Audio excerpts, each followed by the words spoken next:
Hello. I just want to say I love you. I love Esther. I love the whole crew. I love my shoes. I love my shirt. I love being here. I love everything. I really do. I love contrast. I love choosing. I love seeing new things and learning about new things. I could just go on and on and on and on. And I want to say that I really appreciate Esther being this, giving words to your vibration, because you've been in my ear for so long, and I had you in my ear when my mom, who has done a really good job of making me her path of least resistance, when she gave me a puppy dog face and said, "It would make me really happy." And I immediately just said, "That's not my responsibility." So thank you very much for that. And I thought of Jerry earlier because I know he's from New Orleans. And I was down there for Mardi Gras, and I was at one of the parades called Zulu. And the prized throw is a coconut. And my mom said, "Oh, I don't know anyone who's ever gotten one, maybe one." And I just said, "Mom, you don't know who I am." I came home, I caught 12. Yeah.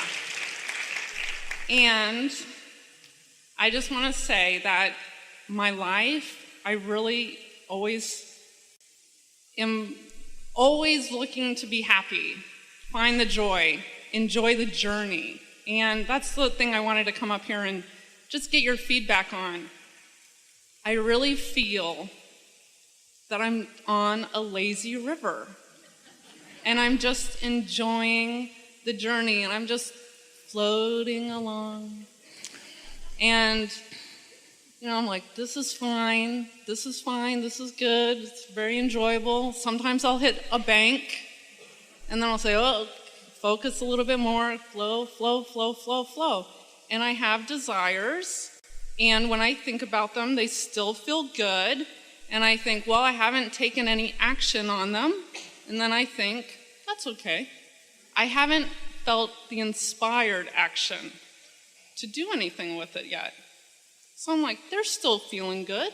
But what happens is, if your lazy river feels boring, then you'll launch some more rockets that ask for some more movement, and then the inspiration you receive will lead you to more adventure. In other words, it's the way it always goes. Sometimes as humans, you get too busy so much that you're overwhelmed, and then you focus yourself into things slowing down, and then you get bored, and then you focus yourself into more adventure. In other words, it's sort of an ebb and flow like that.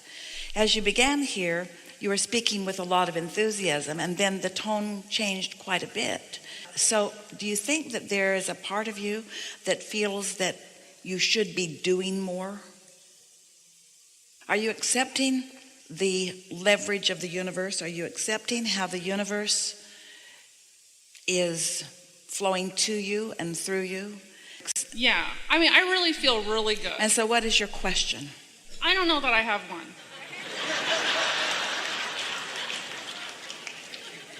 Is there anything that you feel impelled to tell me? You would enjoy more movement. You would enjoy faster flow of thoughts coming to you. You would enjoy more ideas popping and following through on those ideas more. This is the reason that we were talking about the pictorial cards with words, or a focus wheel, or making lists of positive aspects, because you are in alignment, it is clear. But sometimes what happens is there is a feeling that action is the enemy. But aligned action is not only not the enemy, it is a path to even greater exaltation or enthusiasm or passion. And so there's a part of you that's sort of holding back, because when you have been working hard and maybe not as much in alignment as you want to be through time, and then you find the sweetness of alignment, sometimes there's almost a tentative nature that makes you not want to rock the boat. So you just sort of play it safe. But in the process, the momentum sort of slows down. And so that's why earlier we were asking you to be aware of the distinction of whether you're in alignment in the receiving mode or not. And that when you are, then turn on the gas a little bit. And so one of the things that Esther's been doing for herself personally of late, as we've been really emphasizing getting ready to be ready, and the satisfaction mode, is when an idea occurs to her, she is aware, we've talked about this at some length, that since you're always broadcasting a signal, depending on where you are always in the receiving mode of something, because law of attraction is always responding to you. Make sense? So if you're tuned in, tapped in, turned on, and in the receiving mode, now you're receiving thoughts and impulses from that broader point of view, which is not only exhilarating, but really, really beneficial, and also really, really, really a lot of fun, and also really, really, really beneficial, and also really, really satisfying, but really, really, really beneficial. In other words, when you get locked onto that signal, it feels wonderful and it yields good experiences. But there is always a receiving mode. And wherever you are, you're receiving something from somewhere, depending on what vibration you've got going on. And so Esther has recently been saying to herself often, when she gets an impulse to make a phone call or to do something, she will ask herself, what receiving mode am I in? Where am I getting this from? Have I tuned into source energy? Or have I tuned into some discomfort or some paranoia? Because it could be, and the answer to that is, how was I feeling moving into this? Because sometimes if you're feeling like you're on the lazy river and you're feeling a little bit bored and you get an idea, the idea might not be coming from here. It may be coming from this place of guardedness or from this place of not wanting to get too busy. Esther knows that when she sets things in motion, she gets busy. She only has to make 2 or 3 phone calls to get things going and organize something and plan a little get together, and she's off to the races. And then her inbox fills up and her texts start coming, and so she plans the time because she knows when she focuses, it's going to start happening. And sometimes when you are accustomed to being busier than you want to be, you're tentative about starting anything. But after a while, you get so not only can you control what comes about what, but the speed in which it comes, and you rise to the occasion of meeting it. And there is nothing more exhilarating than to say to the universe, bring it on, and to be ready for what the universe brings on. And you have not always been ready for what the universe brings on because you've been like a lot of people. You get tuned in, tapped in, turned on, and you put in your requests, and then you don't stay there. And sometimes when it comes, you're not ready for it, and then you get overwhelmed, and that kind of makes you a little tentative about what you ask the universe to bring. We've been saying to audiences for a while, since we've been emphasizing meditation, pleading with you, really encouraging meditation, and talking a lot about the receptive mode and getting ready to be ready, to be ready, to be ready. We've been saying to you that so far this is just words maybe. And until you actually sit and meditate and sit and meditate and sit and meditate Monday, Tuesday, Wednesday, Thursday, and know that you got detached and know that you actually accomplished that feeling of detachment, what we would do if we were standing in your physical shoes or sitting in your physical chairs, we would focus upon something in the room. Esther has a little clock that ticks. She likes the sound of that. Or you can listen to a dripping faucet or anything. The air conditioner is usually making a nice consistent sound, but just find some sound. Let's listen in this room. Is there a sound?